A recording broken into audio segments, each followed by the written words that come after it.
Hello, welcome back sa isang bagong edisyon ng The Parokiano Show. Nga pala si Lem at as you can see, iba ngayon ang kasama kong co-host. Kasi wala si Chris at kasama ko ngayon walang iba kundi ang Master of the Master sa lahat ng kasama ko sa buhay. Walang iba kundi si Patrick. Patrick, magandang araw. Magandang hapon sa inyo mga subscribers ng Parokiano. Hindi totoo yung Masters of the Masters. Sa kanila ako natuto. Pero magandang hapon. It's a pleasure to be here. Uy, Pat, medyo blooming ata ngayon. Ang ganda ngayon. Ang aliwalas ngayon ng aura mo. Ano nangyari sa'yo lately? Mga ganap mo ngayon? Hindi, wala. Siyempre, alam naman yung guest natin is big time. Sama-sama lang ako sa mga Spanish community, ganun. Mm-hmm. And maganda lang siguro talaga yung camera tsaka may araw pa eh. Oo. Yan. Siyempre, first guesting, kailangan maganda yung camera natin. Ay, kaya pala. Dahil nabanggit mo na rin, may mga kasama tayo ngayon. Kasi, actually, fan niya ako. Nakasubscribe ako sa channel niya sa YouTube. At ito, may papasok pa pala. Ayan, dininig ng ng universe yung ayan, si Chris. At ngayon dininig ng universe yung aking kahilingan na makasama siya ngayon. At ang guest natin walang iba kundi ang isa sa mga Spanish speakers sa internet na Pilipino. Walang iba kundi si Senyor Prince Aljan Mugatas or si Aljan Polyglot. So Sir Aljan, magandang hapon. Magandang hapon po. Kumusta? From being learner tapos biglang napapakinabangan mo na siya sa yung everyday life. Papakinabangan. Ayun, ayos lang na ayos lang. Wala ko ibang masagot eh. Ano pa bang sasagot ko? Ayun. Ato, si Chris na pala pumasok. Chris, magandang hapon. Yes. Ikaw yung co-host ko pero mga kaparokya. Chris. No? Chris, may series of questions ka na rin. Go ahead. Ay, lang muna mga kaparokya. Sige, parang refresher or dagdag kaalaman na lang din since medyo nahuli akong pumasok dito sa ating show. Trivia na lang din kasi may inabot sa akin crumpled na papel uli si Yahugel. So, ano ba yung polyglot sabi? Ito, polyglot is an individual or person who can speak or use several different languages. So, ayun. Di ba may mga sinasabing bilingual, may multilingual. Pero ito, hindi siya, medyo multiple languages, pero hindi natin masabi distinct kung ilan or So, yun. Medyo, marami. Yung, not distinct into, yung bilang ng languages na alam or kayang salitain or isulat. Yan ang polyglot. Yeah. Google, may input na tayo. Ayun, Sir Aljan, ano yung unang, paano mo na-discover or parang nagkaroon ka ng curiosity na mag-aral ng ibang language besides sa English or sa Filipino na mother tongue? Napagtripan lang talaga kasi since pandemic, naboboard and ayun, parang pumasok lang sa isip ko talaga na mag-aral ng Spanish. Ayun lang talaga, pumasok lang. Parang, pumasok lang talaga siya, tapos biglang inopen ko cellphone ko, nagbukas-bukasan ako ng iba resources, ganun lang. Parang dumating na lang bigla. Ano yun, is it, yun, yung curiosity na yun, dahil siguro medyo malapit yung language natin sa, sa Spanish, parang, Parang discovery. ganun rin. Parang ganun rin, malapit. And, ayun, malapit. And the fact na gusto kong mag-aral ng iba pang language, ganun. Ito, base sa research natin, nag-start ka during nung nag-aaral ka pa. So, college years mo pa. Tapos, hanggang ngayon naman nag-aaral. mali ang ating ang researcher natin. So, mali ang research. May pasok ka ako bukas Anyways. Ayun. Gaano ka katagal nag-aral ng Spanish during nung pandemic? Or ano yung medium muna nung unang mo na ginamit para maaral siya? Yung nag-aral talaga ako more on dictionary na lang talaga in immersion. And yung gaano katagal kasi subjective kasi yan, hindi ko alam kasi gaano katagal kahit ako ngayon, masabi ko na I can speak but not necessarily na yung sobrang advanced level, ganon. Hanggang ngayon naaral ko pa rin siya. So, hindi ko masabi gaano katagal. Probably, like, siguro, nakakatok na ako yung confident na ako sa mga 3 months, ganon. Ayun. Tapos yung mga resources na talaga, immersion na talaga in mga dictionaries, yung ginamit ko. Ito, si Patrick, alam ko, pumasok talaga ito ng kumaga, gusto niya lang yung matuto ng Spanish, pero, parang, tinulong yung sarili niya na mag-blend. So, nag-start siya mag-aral sa instituto. And, after nung pag-graduate, parang ganun din, na-immerse din sa mga communities, di ba, Pat? Oo, by the way, nag-aaral ako sa instituto pero 3 months lang. After nun, self-study na din tulad ni Aljon. Pero, Aljon, I just want to ask you before, actually we're starting na.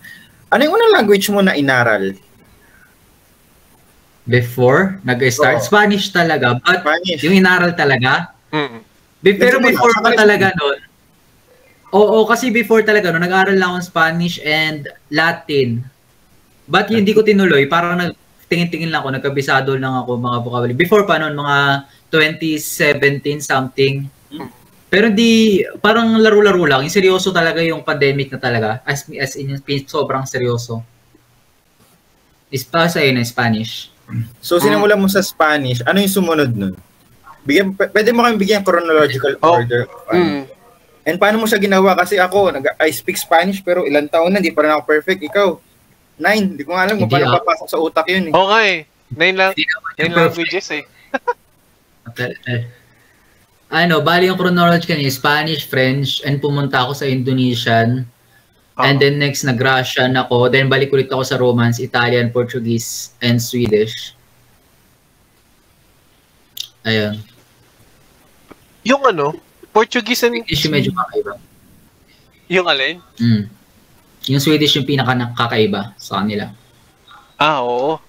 Actually, yung Portuguese kasi tsaka Spanish, medyo may pagkakahawig,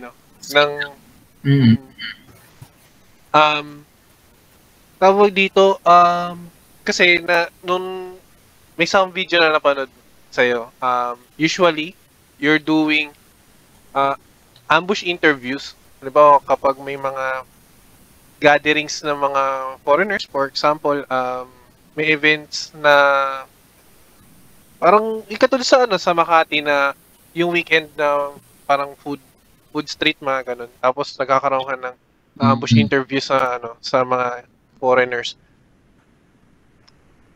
At first ba, nung ginagawa mo siya, nakaramdam ka din ba ng kahit kung mas mababanggit mo ba siya ng tama? Kasi kung yun yung first time mo na mag-immerse sa mga foreigners and parang may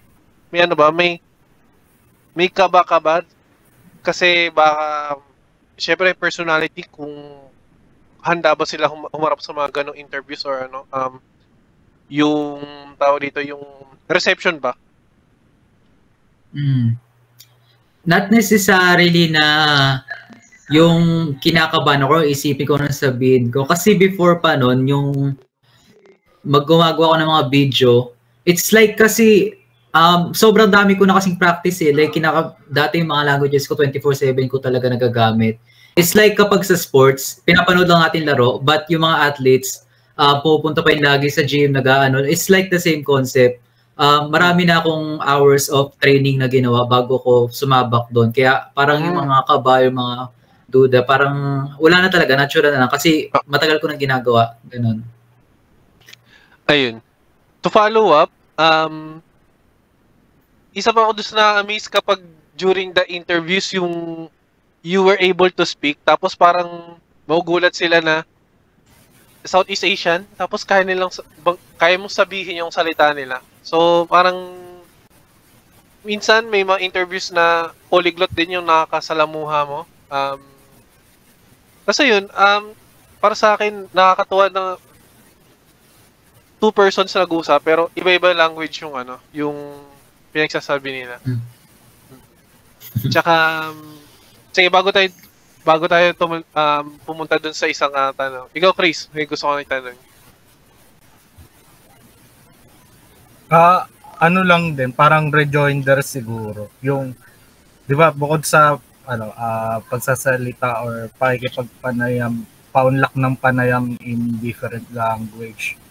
Doon ako naging curious yung sa ano yung parang mga routine siguro na ginagawa mo, Sir Aljon, pag haharap sa isang interview. Kasi kahit ako medyo matagal na din sa sa mga speaking engagement or kasi sa office din madalas ako yung may pa rin ako stage fright or yung parang pag kasi diba, parang yun yung perks or dilemma ng isang introvert, yung pag-communicate. So yun lang, yung parang routine nyo para matanggal yung kaba or yung mga second thought siguro. Kasi nakakataas na rin naman ng confidence yung marami kang alam na language. Diba? So yun na lang siguro, yung parang concern ko lang. Wala naman siguro. Wala naman siguro routine kasi parang normal ko na lang siyang ginagawa, if that makes sense. Parang normal na lang talaga sa akin yung ganon. Like for me, it's a normal day, but for others, they treat it like something na, wow, parang hirap naman ito gawin. Pero sa akin, parang normal lang talaga na, ayun nga, kasi marami na akong, para sa akin kasi spontaneous lang yung mga ginagawa kong mga pag-uusap talaga. And I just go with the flow and wala akong piniprepare na kahit ganon. Ayun, during interviews usually nag-uumpisa sa basic na tanong, tapos parang habang humahaba yung interviews parang nagba-branch out na lang yung tanong. So pag-usapan natin yung naging guesting mo dun sa Net25. Even though alam na rin si Diana Meneses is Brazilian, parang na-miss ba siya nung first time na bago yung role nung interview mismo? Kasi backstage. Nag-aalo siya. Wow, magaling. Gumanin siya backstage. Kasi wala siya dun sa interview, but nakikita ko siya backstage. Tapos natutuwa siya. Kasi piyagawa niya yung parang kaharap mo na mismo doon eh. Pero katapat ko lang doon si Diana kasi marang nakasilip sila sa sa backstage. Tapos ayun. Hindi lang backstage, parang harap lang ng stage, off-cam. May number ka ng Diana. May konta ako sa kanya, Nice. Kasi yung bandang dulo, parang may mga may series of sample phrases lang. Tapos sasabihin ng random na language or yung 9 languages. So ayun, nakakatawa siya kasi nababanggit ni Diana, pero bago niya banggitin, nababanggit mo na ni Sir Aljan. Kaya ayun. Ikaw, Pat, paano ka nga pala na nagkaroon ng curiosity para na aralin yung Spanish? Nung nag-aral ako sa instituto, 2019, lahat ng kasama ko nag-aral dahil for BPO. Tapos ako, pinagtatawan akong, kasi lahat ng maestro ko doon, mga Kastila eh. Sabi ko, for football. So, kung ginagawa mo dito, sasayang ka ng pera. 5 years forward, magagamit ko na pala after sa trabaho. Pero I just want to ask Aljon, kasi pag nagsasalta kami ng ibang language, nararamdaman ba natutuwa sila? Kasi parang at home sila whenever we speak, di ba? Tama ba? Do you have that thought na parang they feel ganun naman talaga lagi. Yeah. Oo. Kaya, parang na-express yung sarili, ganun. Bakit iba yung resulta sa akin, par? Bakit? Ano Depende kasi. Parang naiinis sila. De joke lang. Depende naman yun. Depende rin. baka kasi trying hard, brother. Practice pa tayo. Oo, practice pa. Ikaw ba, Chris, ano bang gusto mong aralin? Di kasi ano lang naman di naman sa pag-ano ng pag-aaral. Gusto ko lang din matuto. Yeah, Spanish kasi syempre magagamit natin kasi ano tayo Real Madrid fan, tsaka malay natin magamit natin doon sa isa nating show. Then siguro yun nga since malaki yung maraming bansa tsaka malaki yung population din ng Spanish speakers. Like, ito nga sa work ko minsan may meeting kami with the embassies kasi kailangan din ng parang collaboration at coordination from them. Kaya kung may mga foreign aid projects or yun, madalas mapapalaban ka. Since sa meeting, di naman ako ganun ka fluent sa pagsasalita. Construct muna ako ng tamang sentence doon sa Gedli, tsaka ako babanat sa meeting ko. So parang hassle din Kaya gusto ko rin talagang mahasa pa. O yan. Sakto makinig ka, Chris. Ito. Actually yan si Aljon, bumabarda yan sa mga ambassador eh. Mga interview. Nakikipagpatagulan ako doon nanggagago lang ako Parang hindi parang normal lang, parang kung paano ko magsalita ganito, ginagano ko lang sila. Parang, kumusta na? Buti wala yung intimidation, no? Kasi medyo mataas yan. Oo. Hindi, syempre, pero may formal rin naman kasi na language. Like, parang gagamit, kumbaga dito sa Pilipinas, may po at opo, may ganoon rin sa Spanish rin kasi kailangan gamitin pa rin yun. So, usted? More on? Usted. Usted. Ayun, since nagkakaroon ka ng Spanish, nabanggit din itanong din ni Patrick kanina. Then, nag-jump ka ng French. Ano ka nagkaroon ng curiosity doon sa French?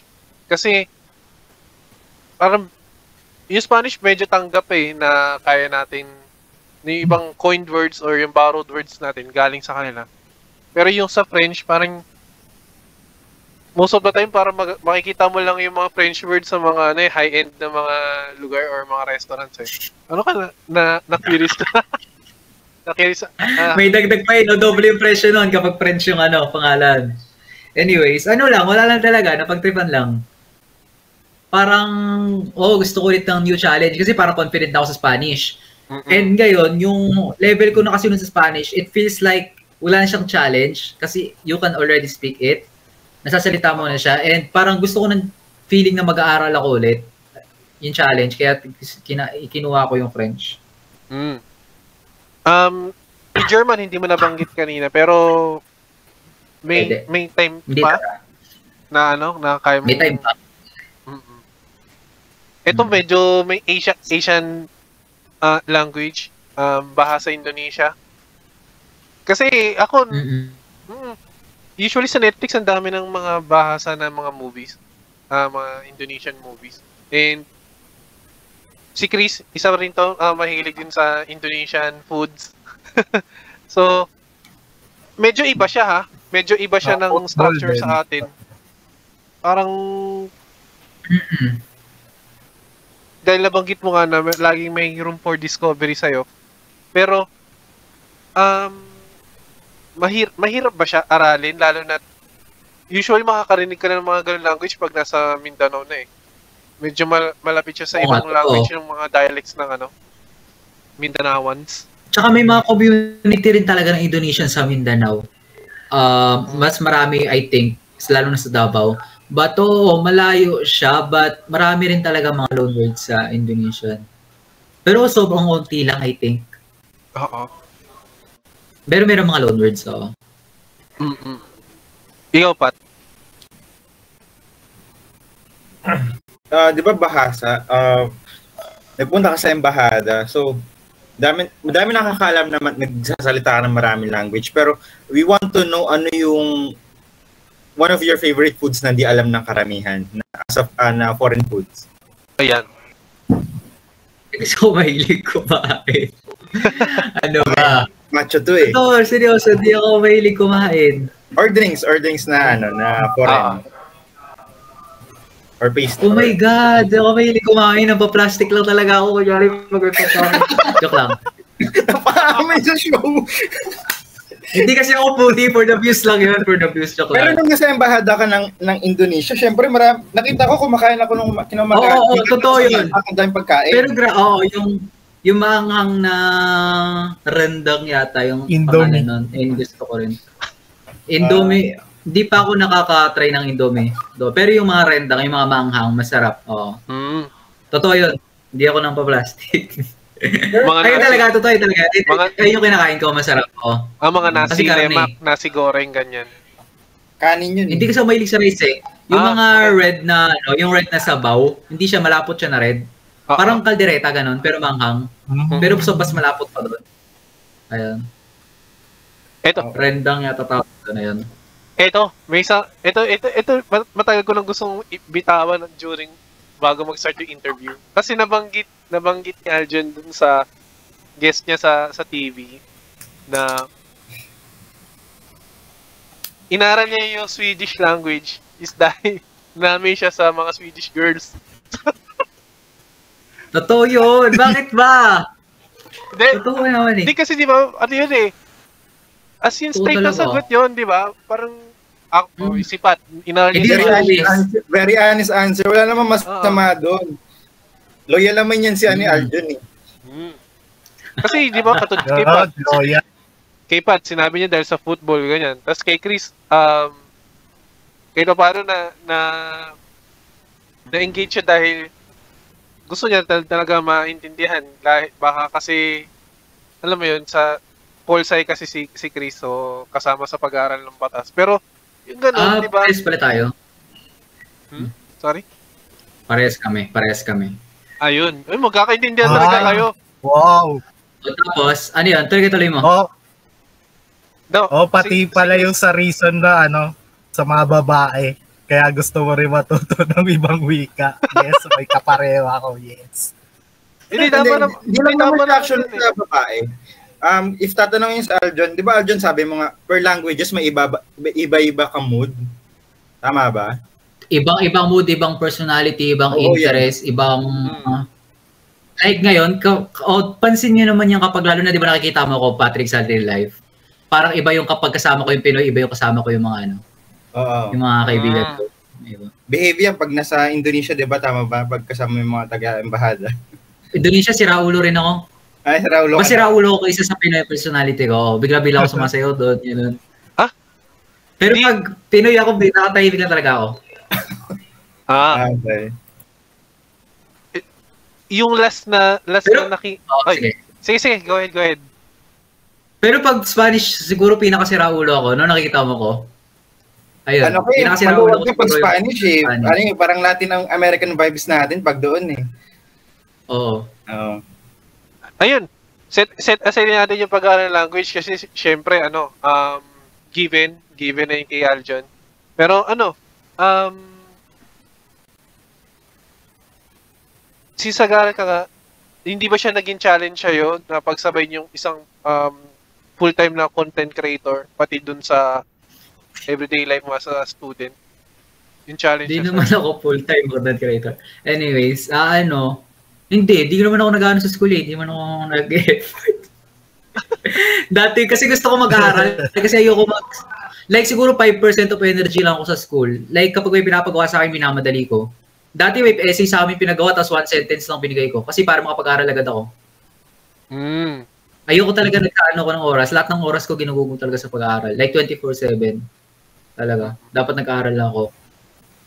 Oh, busy. Actually, kung may takeaways tayo, si Aljon yung na-realize ko lang just now, siya yung, actually, di mo it's okay na may mga schools na nagtuturo ng language, pero siya yung isa sa mga proof na kung masipag ka lang talaga, pwede mo, 9 languages, you can study, siguro 3 languages at first, di ba? Yan yung proof natin, di ba? Wala pa.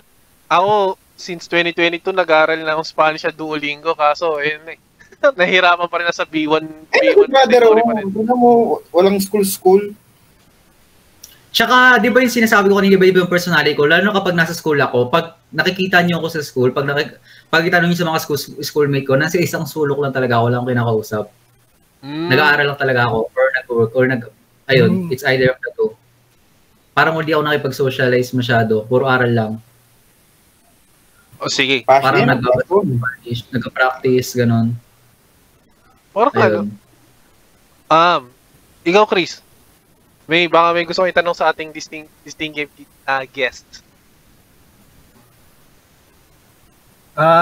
Wala naman kasi ewan ko parang wala akong mailabas na tanong kasi yung sa mga nababanggit niya din yung mga personality sa kung ano yung klase personality niya based on doon sa mga languages. Nakikita ko din yung sarili ko. Tapos lalo na yung yun nga yung ngayon syempre nasa na ako corporate work. Sa office, ganun lang din ako yung tamang tao lang sa Gedli. Ganun pag i-approach ako syempre sasagot ganun. Pero yun nga. Ganun na rin, oo. Ganun ako. Kakausapin mo na ako if necessary. Tamang daldal lang pag may makikipagdaldalan sa akin. Syempre, yun doon din sa mga meetings, ganun. Kailangan maging madaldal eh. Ayun. May tanong ako kay Aljon. Pero yun nga, parang... Go ahead, sorry. Go ahead, Chris. Go ahead. Sige. Ko lang, parang yun na lang din. Sa mga speaking engagement ko, parang yun nga yung mga takeaways ko din na makukuha sa ating guest. Siguro yun, mapag-aaral, tsaka yung time siguro na to communicate din sa mga mga kasalamuha. Kasi di naman nabang mag-isa lang ako doon sa Gedli na syempre kailangan din natin salamuha. Then, advantage talaga yung mga languages na alam mo. Kasi, yun, mas, madaling makipag-communicate din. Tsaka, maunawaan ka din ng iba. Yun yung parang takeaways ko. Aside sa English, no, Chris? Tama. Oo. Ayun, Pat. Since, di ba, marami ka ng videos, sa dami mong language na sinasalita, bro, saan ka na-invite na mga malalaking event? Ayun, pinakamalaki, I think, sa TV talaga. Sa TV, oo. And yung iba naman sa ibang bansa, pero hindi ko, pag may invitation ako sa ibang bansa, di ko pinupuntahan kasi ako magbayad ng ticket eh. Ako pa problemahin nyo. Okay. Ayun lang. Ayun lang naman, pinakamalaki sa TV. Tsaka sa mga guestings. Pero kung sa ibang bansa yan, dapat sila na sumagot nung accommodation nila, no? Oo. I see. Yung mga embahada ba in-invite ko sa mga sa mga events nila? Mga iba-iba. Oo, yung mga yung sa pelikula, in-invite lang rin ako doon. Ay, hindi naman yun embahada, IC yun eh. Oo, pati lalo na sa France, tsaka sa France. Lalo na yung pinakamarami, tsaka sa Indonesia. Alam mo? Yung iba kasi yung mga embahada parang nonchalant lang eh. Hindi, legit. Pinaka-active talaga yung mga dalawang mga yun. Okay, dead end. Hindi, actually yung yung nung nabanggit kasi niya nung during the interview dun sa Net 25, since marunong siya magsalita ng bahasa Indonesia, naalala ko yung may isang kanta kasi na napakinggan dati. Parang Anak Sekola kasi yun. Tapos ayun, parang nung medyo malapit kasi yung yung language niya sa atin. So parang ang sarap niya ding aralin na to the point na malinis yung kanta, hindi siya explicit. Tapos ano, iba rin kasi yung fascination kapag yung kaya mong, naintindihan mo yung kahit ibang languages, naintindihan mo siya, na kahit pa paano, yung hindi, kung sakali ikaw mapunta ka ng ganun lugar, hindi ka maliligaw, hindi ka, yung clueless ba? Kasi kung ang kausap mo ay hindi marunong mag-English, for example, sa Thailand, yung mga locals hindi masyado nag-English, ayun, yung hindi ka mawawala pa. Ganun. So, ikaw, Arjon, bago tayo magtapos, may iba ka ba bang upcoming na pwedeng namin abangan sa'yo? Activities or upcoming? Ano ba? Tapos na kakatapos lang eh. Check ko calendar ko. I think you're promoting a school, di ba? You're helping something. Sa Facebook ba yun? Teka lang. Sa Facebook ata, di ba? Tama ba? Hindi, wala na akong ano ngayon. Last na yun sa pelikula, tsaka yung sa... Ayun, pinaka-last na ko na yun sa pelikula, tsaka yung sa Alliance Francaise, which is kakatapos. Ngayon, ano na lang, yung mga ganap na lang sa football, tapos, ano pa ba? Ayun lang. O yun, Pat, sama na yung si Aljan. Pupunta daw talaga yan, nangako na sa atin na ano. Pati yung kay Eric Martinez sa 19, ayun pala. Pupunta ka? Ewan ko. Pupunta ka din. Kay Eric Martinez, so. Eric, next, sana ma-invite ka namin dito. Oo, kasi actually dapat si Chris kasi humabol, pero Pat, salamat sa dun sa imbitasyon na maging co-host. Salamat din kay Aljon na pumayag. Nagkita tayo last week, right? Last week sa sa pelikula. Oo. Ayan, thank you. Sa labas. Sa labas. Grabe no. Ito may invitation kami, wala eh. Dami kwento yun, no? Ayan, para mensahe natin sa mga kapwa Parokyanos. Maraming salamat kay Sir Aljon sa pagsama sa amin at kung may mga ganap or may mga plano or saan ka na pwedeng sundan para sa mga parokyanong nakikinig? Baka sundan ako hanggang pauwi ng bahay. May story. Sa October 19 lang talaga sa Spanish kay Eric Martinez, Spanish for Filipinos sa Luneta. Ewan ko, baka tama rin ako eh. Tsaka may pasok kasi ako pag Saturday. Ewan ko ma-absent ako. Depende sa mood. Tsaka depende sa, ewan ko. Tapos sa 27, ayun. Sa okay. Sa population. Aljan, before we let you go, we want to ask kasi maraming nag-aaral ng Spanish, iba-ibang language for work purposes and nahihirapan sila. Can you give a short message for those people now who's studying language and nahihirapan? Yun, mo yun? Ano lang, I think maganda talaga yung ginagawa kasi I quantify everything. I put quantitative data sa lahat ng ginagawa ko. And sa pag-aaral ng language, one thing lang talaga is the amount of hours na ginugol mo doon ayun yung magdidictate ng expertise mo sa language. So, kapag malaki yung diferensya ng 1 hour, 100 hours, 1,000 hours, 10,000 hours of studying. If you can quantify that, then doon mo ma-measure progress mo, hindi ka magreklamo. Ayun. So, ayun lang sa akin. Go ahead, Leo. Chris, ang ating maayos na ender, closer. Ay, lang muna, Kap, siguro. Yun, good takeaways din kay, mula kay Senior Aljon nga. Yung sa, yung pagtamang time management din siguro, rejoinder ko na din. Sa mga, gustong matuto rin ng, actually, hindi lang naman sa language, kahit anong, aspeto din ng edukasyon siguro. Tsaka, yun nga, dedication, time management. Tapos ito nga, dahil kahit late ako, nandito ako sa show. Passion, yan. John, last na lang, before we let you go, can you speak in the 9 languages na subscribe to Parokyanos? Ayoko na gaganon lagi. Pero tatanong ako, can you say that in 9 languages? Nakikringe ako. Subscribe lang eh. O, sige, 5 na lang. O, tawad, hingi kami tawad. Hindi, sige na, tuloy ko na lahat. Ayun, thank you. Yun, salamat. May Tagalog ba yung subscribe? I think subscribe din. Subscribe, oo. Hindi, may Tagalog pa. Mag-subscribe kayo sa Parroquianos, subscribe to Parroquianos. Suscríbete a los parroquianos. Abonnez-vous au parroquiano. Ayo, subscribe ke parroquiano. Ano pa? Pagpashites, parroquiano. Ano pa ba yun? Nakalimutan ko na iba, language ko. Ayun. Yun. Okay na yun. Thank you. Maraming salamat, Sir Aljan. Baka sa mga susunod na namin na sa series ng or sa Filipino-Spanish friendship na episode, sana makasama ka uli namin. At mula sa akin, kay Patrick at kay Chris na aking co-host, kita-kits po sa mga susunod na episode at mabuhay po ang parokya.